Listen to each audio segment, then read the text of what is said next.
last week there was a feature on Morning Edition on RTE television about the Africa Centre in Dublin. And now on the line is Mbemba Jabbi, the acting director of the Africa Centre in Dublin, who was on the programme as a guest last week. Mbemba, how's it going? How are you? Thanks you. Grand, how are you? I'm good. Good. Mbemba, could you tell us, before we go into the difficulties the Africa Centre is in at the moment, could you give us a short introduction of the history of the Africa Centre in Dublin and when it was established and the work that you do and you have been doing up until now, please? Thanks very much, Darren, for having me. The Africa Center was set up started in 2000, but officially launched in 2001, and then it would have been set up to address the need of the African community at the time because there's loads of African people coming to Ireland in those days. But the needs has changed with the years after that, and so we are 12 years now, and then the main areas of the Africa Center in the 12 years has been community participation, development education, policy, and then the whole organizational development of the center itself. In terms of community participation, in around 2004, the Africa Center did actually a great job, and it launched two research called Negative Politics and Positive Politics. And 2006, there's another research project called Inclusive Citizenship.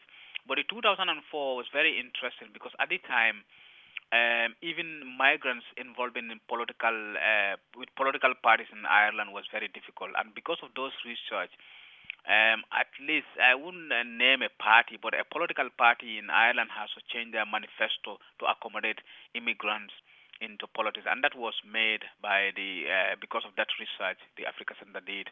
And then we move on to development education. We used to have annual lectures, bring people from Africa to talk about issues like trade, the African global connections and things like that. So there were a wide range of discussions that the Africa Center organized in the annual lectures. And community participation, we actually work with the African community, get into Irish politics, first of all, to register, to educate them if they want to be politicians, but also there were courses on entrepreneurial skills, how to prepare CVs, interview skills, and the people come for all sort of information from health, education, legal advice, and things like that. And also Irish people will come and seek information in terms of businesses or looking at few things on the continent of Africa.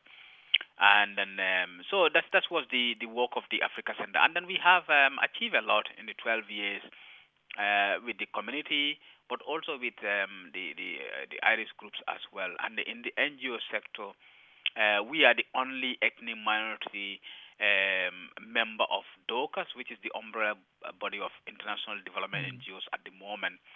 And also we have been part of the Irish Development Education Association and other networks as well in the last few years. Yeah, so you're doing great work anyway. That's great to hear. And could you tell us a bit about you started the centre opened 12 years ago, and now you're running into difficulties. Are these difficulties, financial difficulties, only happening now, or have they been building up for a while, or?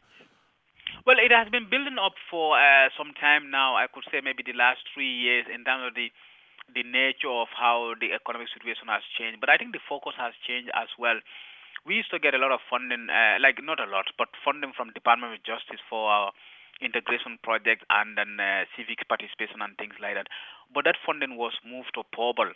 And when it was moved to Pobal, it becomes a difficulty for us. And then they decided that was the time when they set up the whole Ministry of Integration. Can you remember when Conor Lennon was the minister? And then they decided that, well, they're going to give funding to the county councils. But the county councils actually are not giving that funding to people like ourselves. So that was a difficulty there. And one of our funding source also is the development education from Irish Aid.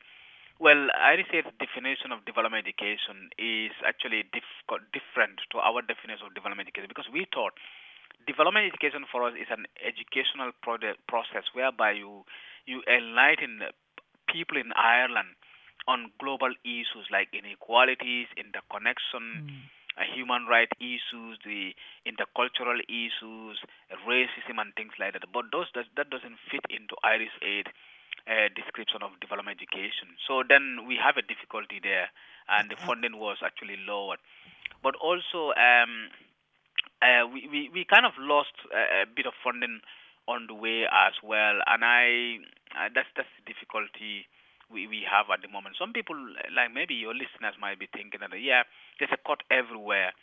So why the Africa Center? But I think the Africa Center is needed, even though the numbers when the center was set up, there was a lot of Africans coming then who might need advice and things like that. But like Africans are staying, they need more advice now than before. Like the people who are staying here, like for example, if you get your even your citizenship to become an Irish citizen, you have all legal rights and responsibility like ordinary citizen. But what next? There's not that much information given the people where to go. So you have to really fight for that. So like people turn to us because like before they go to an Irish-led organization, they'll say that like the Africa Center is there, they're Africans, so they will come to us. And nowadays, a lot of people are talking about setting businesses in Africa, so they will come to us as well. Not only that, but I think there's a lot of need for the Africa Center at the moment, and this is the time now we are not having funding. Yeah, you were getting funded by the Department of Justice, Irish Aid, and anyone else? Yeah, we have funding from Joseph Rowntree Charitable Trust, but they have also that's in the UK, and their focus is changing a bit as well.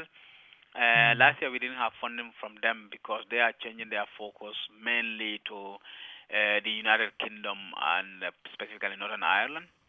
So that funding is dry now, but we are still in touch with them and see what can we do in terms of our situation at the moment.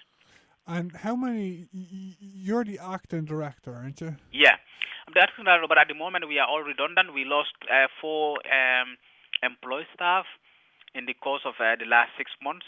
So kind of 9 months because like we lost our director in last June, and then we lost a financial person 2 months after that, and then my colleague in March, and myself last April on the 15th was my last day pay, and then so four jobs have been lost.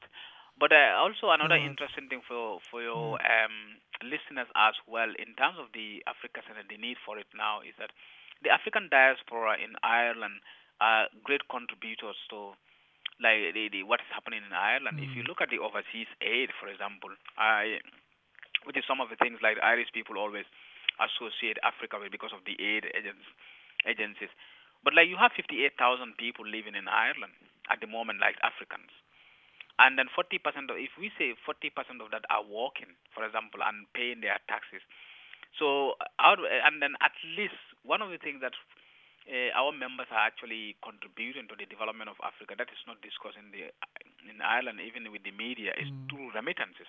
And I think Ireland would be a country who like we know in Ireland how remittance actually contribute to the development of Ireland. So if you look at 40% of that 58,000, it's like 23,200 people who are employed, for example.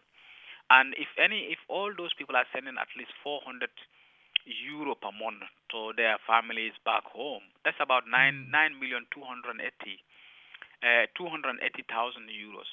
In a year, that's about 111,360,000 euro contributed to the development of Africa.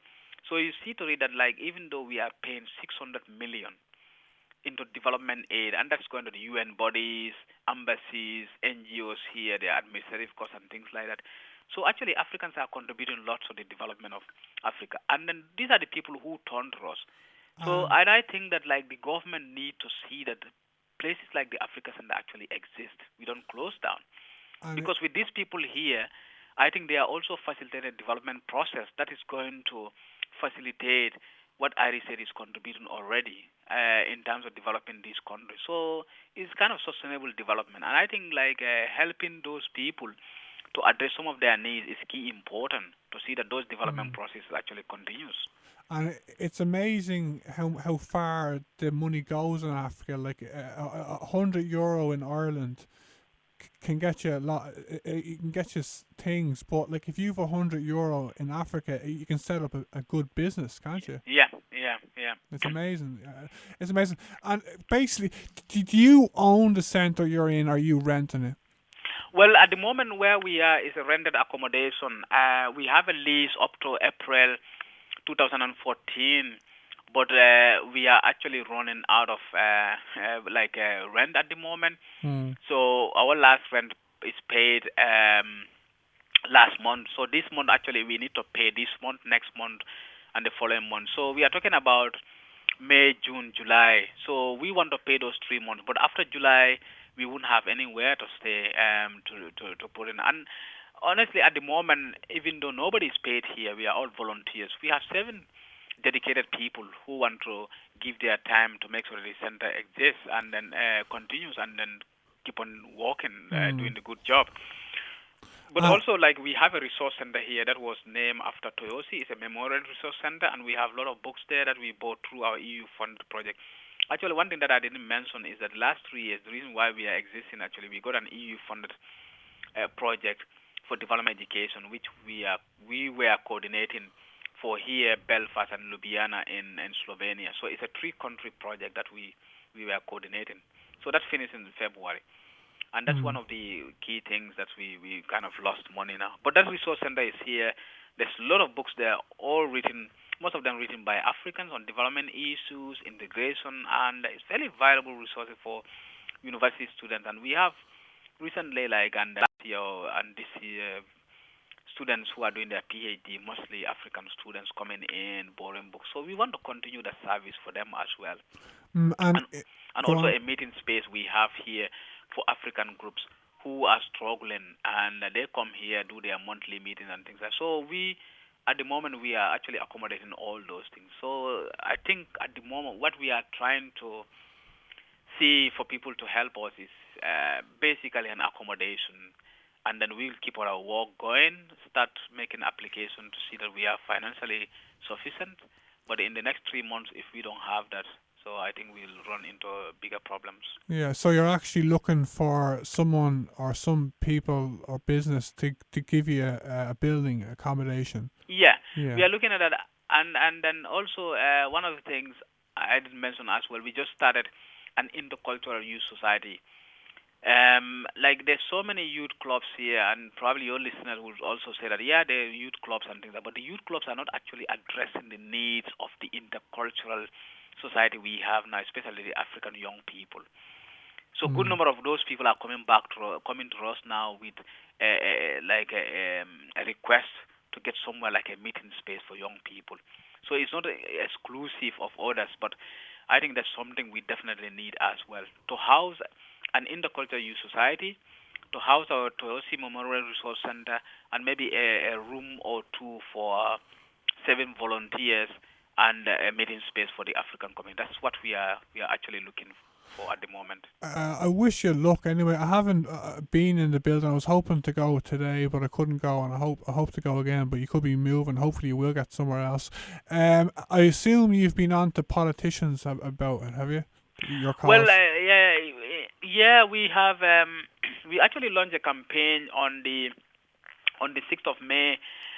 With volunteers, members, and some well-wishers at the GPO, and then that's mainly we were launched. We were actually we had a few friends there. Labour youth members were there as well to support our campaign, and we did another photo shoot at Smithfield because we realized that there's a lot of few empty spaces in Smithfield, so it would be ideal if we can get somewhere there. But this morning we got a visit by Joe Costello, the Minister for Trade and Development and Department of Foreign Affairs, and we discussed about the same issues as well. So at the moment our doors are open for everyone who is concerned about our situation, so they can ring us, arrange a meeting, and we discuss what we can have a solution to the problem at the moment. But politicians, we have contact with few, but we're still trying to see, to talk to few people as well. Maybe you should ask a councillor or councillors in Dublin City Council to put down an emergency motion at the council meeting, at next month's council meeting. Yeah, yeah. Look for a building. Yeah, yeah. We definitely haven't looked into that, but I think that's a good advice. So probably we need to get into the councillors to do that. Yeah. Yeah, okay, man. But it's been great talking to you. I'm disappointed I wasn't able to come down to you to meet you. We aren't far from you in the station here from your office in Marion Square, but beside Marion Square. But good luck with your campaign anyway. And if you have any news and you're happy to be a guest on the program again, just give us a call and we'll talk to you about it again, right? No problem. Thanks very much for having me. But also, like, if you feel there's a need and then any time about any issue related to the African community or integration and the things like wider African diaspora in Europe, please do not hesitate to contact us, and we'll be there as well. Thanks very much for your time. Thanks very much, man. We'll do that, right? Thanks very much. Okay, take care. Thanks. Bye.